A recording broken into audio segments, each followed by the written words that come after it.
Hi guys, so what I've got here is a video about my current gaming setup.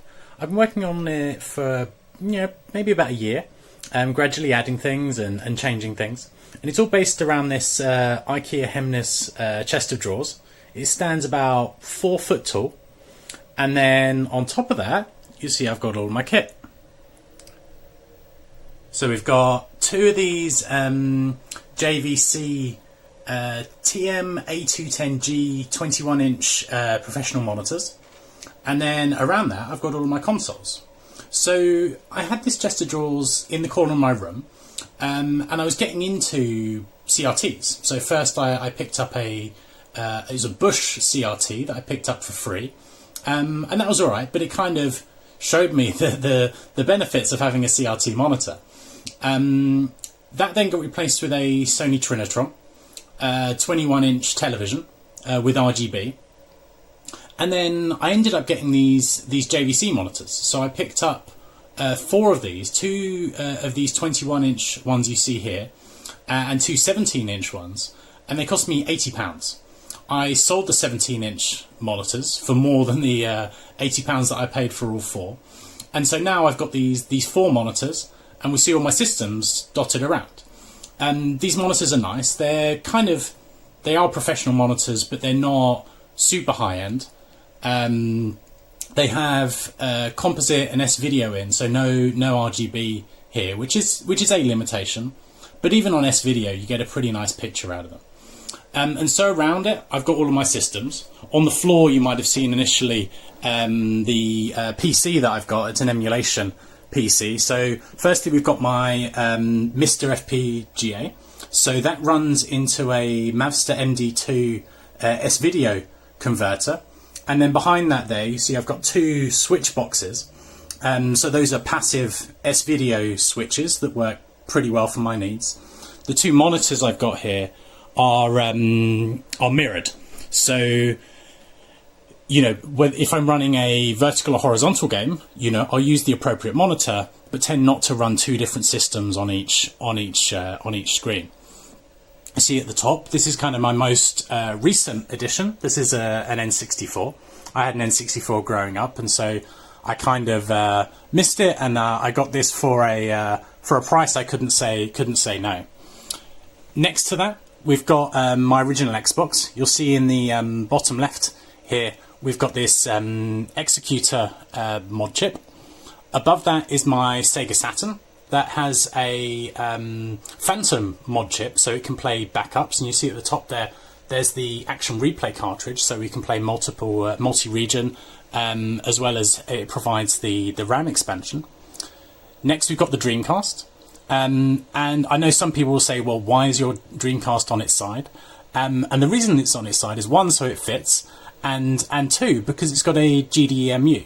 So there's no disk drive in here anymore, so actually this Dreamcast can sit any way it likes.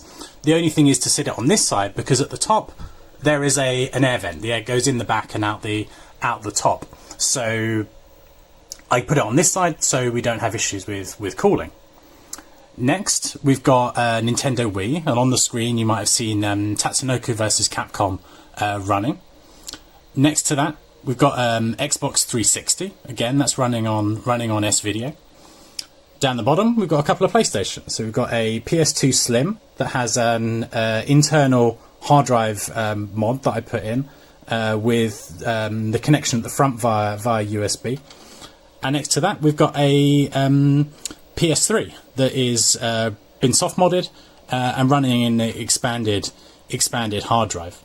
The PS2 I occasionally swap out for a PS1 if I want to play light gun games, particularly.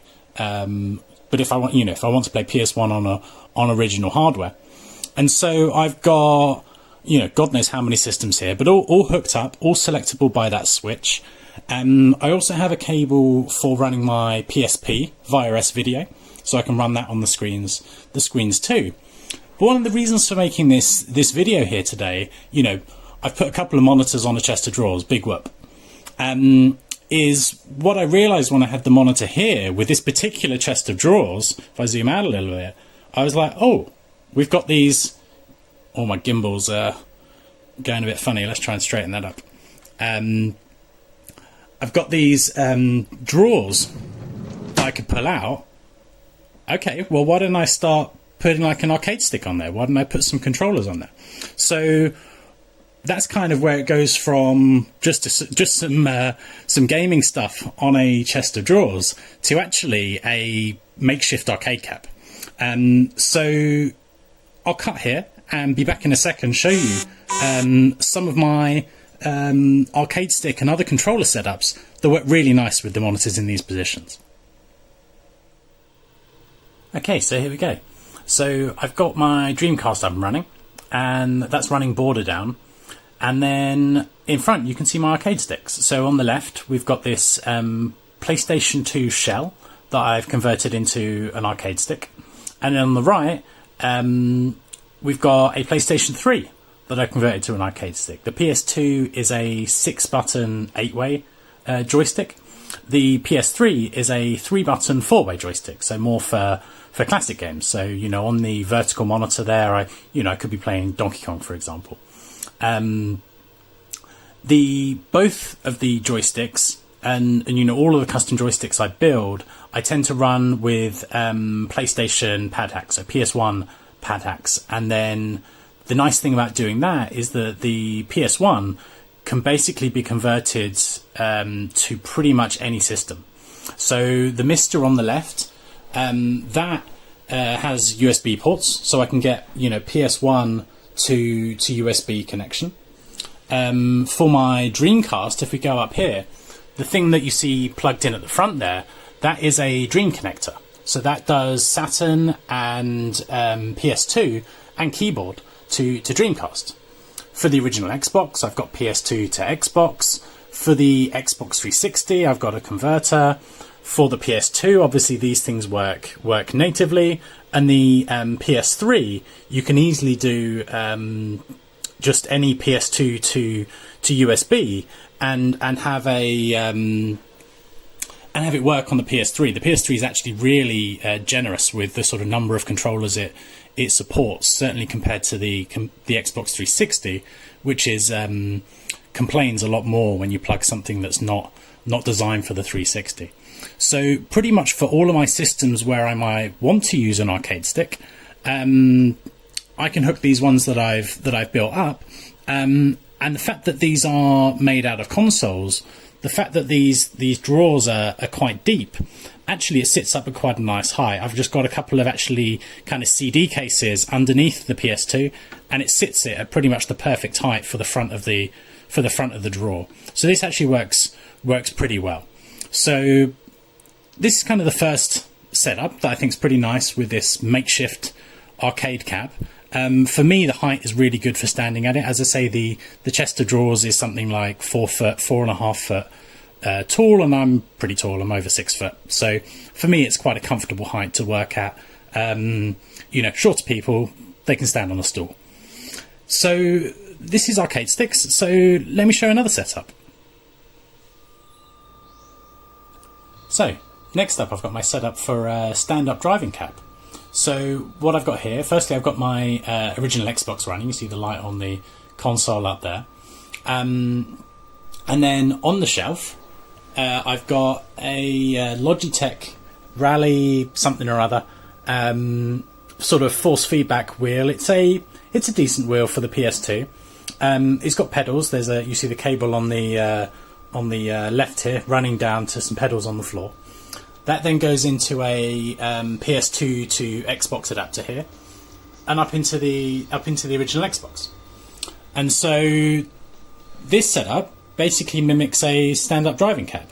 There's a bed with a kind of fairly tall frame behind it, so I can kind of perch on that, like you might have on, you know, a Crazy Taxi stand-up arcade machine, or 18-wheelers, another one I quite like to play. My 4-year-old son really likes playing 18-wheeler too. I get him in here, I do the pedals, stand him on a box, and then he plays the game with the wheel, which he really enjoys. And so, you know, again, the PS2 wheel means it can be converted to lots of different systems, and I can take advantage of all the adapters I've got for all the different systems I have. So, as I say, I play things on emulation, you know, arcade games like Crazy Taxi or 18 Wheeler.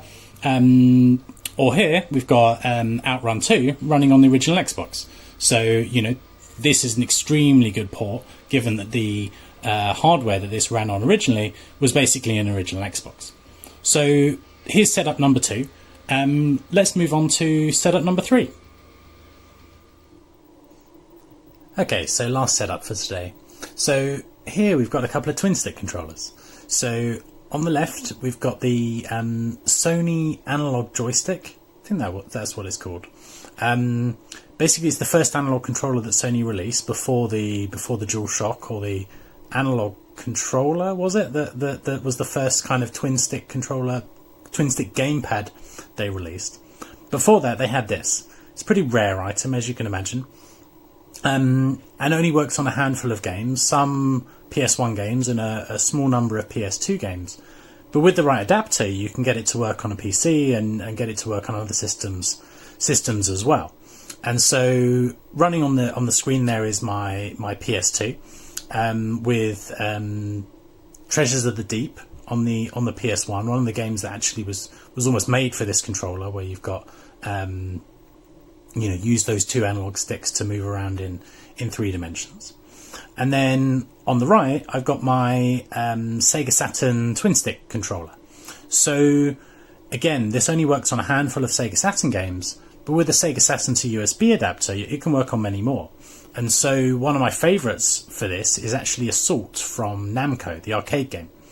And for that, this works absolutely great. You've got 2 digital input sticks, which is exactly what appears in the arcade machine. And I've played on an actual Assault arcade machine, and these Sega Saturn twin sticks control a lot better. So that's a vertical game. So, you know, hooking that up with a vertical monitor works pretty well. So that wraps up my little look at my setup, where we've got controllers, monitors, consoles, all mounted on an IKEA chest of drawers to create a makeshift arcade cabinet. So hopefully you've enjoyed this. This setup is probably going to get changed before too long. My intention is to replace these monitors with PC monitors, big PC monitors, CRTs, but that'll be for a future video. So yeah, thank you for watching, and I'll see you soon.